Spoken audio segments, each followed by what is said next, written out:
नमस्कार दोस्तों, स्वागत है आपका स्टेनो गुरु यूट्यूब चैनल। दोस्तों आज की वीडियो हम लोग प्रैक्टिस करेंगे 80 शब्द प्रति मिनट की स्पीड से डिक्टेशन, जो कि आपकी पत्रिका का मैटर होगा। और इसमें जो साथ में आउटलाइन होगी दोस्तों, वो ऋषि प्रणाली में बनी है। अगर आप किसी और प्रणाली से करते हैं तो आप अपनी आउटलाइन बनाएंगे, अगर चाहें तो इसकी आउटलाइन आप यूज कर सकते हैं।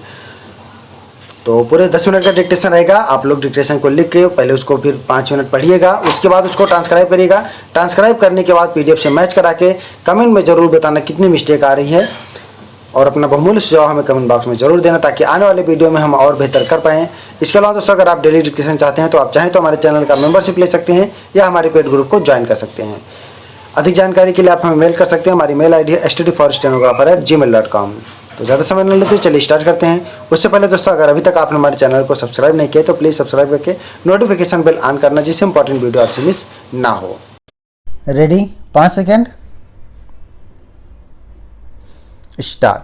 भारत के प्रधान न्यायाधीश HS कपाड़िया ने कहा है कि न्यायाधीशों को देश का शासन नहीं चलाना चाहिए। उन्होंने यह भी कहा कि जजों को नीतियां नहीं बनानी चाहिए। सोने का अधिकार, मौलिक अधिकार जैसे फैसले लागू किए जा सकते हैं या नहीं, इसकी हर हाल में जांच की जानी चाहिए। न्यायपालिका के कामकाज का स्पष्ट अंतरावलोकन करते हुए कपाड़िया ने इस पर आश्चर्य जताते हुए कहा कि तब क्या होगा यदि कार्यपालिका न्यायपालिका के उन निर्देशों को मानने से इनकार कर दे जो लागू करने लायक नहीं है। हमने कहा, जीवन का अधिकार तो इसमें पर्यावरण से रक्षा मर्यादा के साथ रहने का अधिकार शामिल है। अब हमने इसमें सोने का अधिकार शामिल कर दिया है। हम कहाँ जा रहे हैं, यह एक आलोचना नहीं है। क्या हम इसे लागू करने में सक्षम हैं? जब आप अधिकारों का विस्तार करते हैं तो न्यायाधीश को हर हाल में यह भी जांच करनी चाहिए उसे किस तरह लागू किया जाएगा। कपाड़िया संवैधानिक ढांचे का विधिशास्त्र विषय पर व्याख्यान दे रहे थे। हाल में योग गुरु बाबा रामदेव समर्थकों पर रामलीला मैदान पुलिस की कार्रवाई को लेकर सुप्रीम कोर्ट ने अपने फैसले में सोने के अधिकार को मौलिक अधिकार घोषित किया है। उन्होंने कहा कि न्यायाधीशों को कड़े नियम के जरिए आगे बढ़ने की ज़रूरत है। जब भी आप नियमन देते हैं तो उससे शासन में हस्तक्षेप नहीं होना चाहिए। हम लोगों के प्रति जवाबदेही नहीं है। उन्होंने कहा कि न्यायाधीशों को शक्ति के साथ संवैधानिक व्यवस्था का पालन करना चाहिए। संविधान ने स्पष्ट रूप से न्यायपालिका, विधायिका और कार्यपालिका के अधिकार को अलग कर रखा है। CGI ने कहा कि घोटाले के कारण उपजे विवादों में केंद्र राज्य संबंधों और संघीय नीति पर सुनवाई करते समय न्यायाधीश हर हाल में संविधान की व्यवस्था को स्वीकार करें।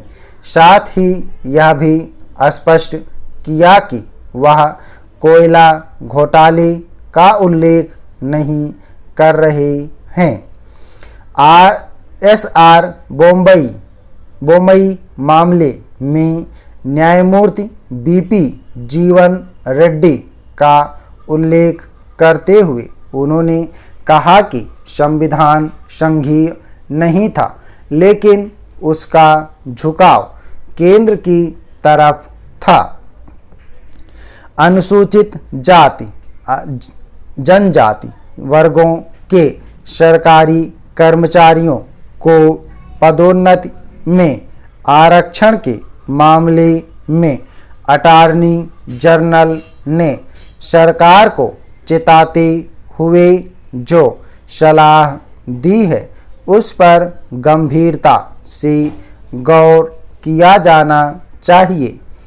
वोट बैंक के फेर में सरकार को ऐसा कोई कदम उठाने से बचना चाहिए जो संविधान के खिलाफ हो और जिसे सुप्रीम कोर्ट से मंजूरी न मिल सके। अनुसूचित जाति जनजाति वर्गों के सरकारी कर्मचारियों को पदोन्नति में आरक्षण का लाभ दिलाने के लिए प्रस्तावित संविधान संशोधन पर राजनीतिक दलों की सहमति का यह मतलब नहीं हो सकता है कि वे विधि के शासन के अनुरूप सोच रहे हैं। राजनीतिक दल इस तथ्य की अनदेखी नहीं कर सकते कि सुप्रीम कोर्ट ने पदोन्नति में आरक्षण की उत्तर प्रदेश सरकार की व्यवस्था को खारिज करते समय यह स्पष्ट किया था कि इस संदर्भ में पर्याप्त तथ्य नहीं दिए जा सके। बेहतर हो कि राजनीतिक दल इस पर विचार करें कि क्या अनुसूचित जाति जनजाति वर्गों के सरकारी कर्मचारियों को वास्तव में पदोन्नति में बाधाओं का सामना करना पड़ता है और यदि ऐसा है तो इन बाधाओं को कैसे दूर किया जा सकता है। सैद्धांतिक दृष्टि से यह उचित नहीं कि एक बार आरक्षण का लाभ उठाकर सरकारी नौकरी हासिल करने वाले पदोन्नति में भेदभाव का सामना करें, चूँकि देश का सामाजिक ढांचा अभी भी समरस नहीं है और पिछड़े वंचित तबकों की उपेक्षा होती रहती है। इसलिए पदोन्नति के समय उनके साथ किसी तरह की अनदेखी की आशंका को सिरे से खारिज भी नहीं किया जा सकता।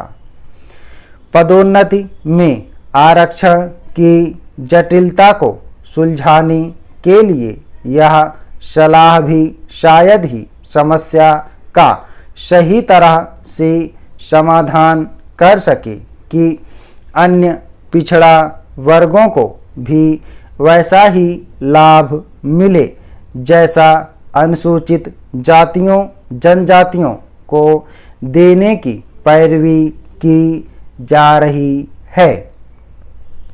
यदि आरक्षण का उद्देश्य सामाजिक समरसता लाना और शोषित वंचित तबकों का उत्थान करना है तो फिर ऐसी किसी व्यवस्था का निर्माण करने से बचा जाना चाहिए जो किसी अन्य वर्गों के हितों पर चोट करती हो। यह समझना कठिन है कि राजनीतिक दल पदोन्नति के संदर्भ में ऐसी किसी व्यवस्था का निर्माण क्यों नहीं कर सकते जिससे पदोन्नति में किसी भी वर्ग के लोगों के साथ भेदभाव की गुंजाइश ही ना रहे। फिलहाल सरकारी कर्मचारियों की पदोन्नति की जो भी व्यवस्था है उसके कोई सुव्यवस्थित और पारदर्शी आधार नहीं है।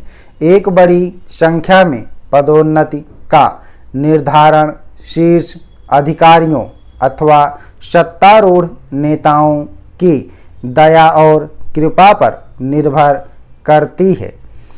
इसी तरह तथ्य यह भी है कि पदोन्नति का निर्धारण कर्मचारियों की क्षमता और दक्षता के आधार पर मुश्किल से ही होता है।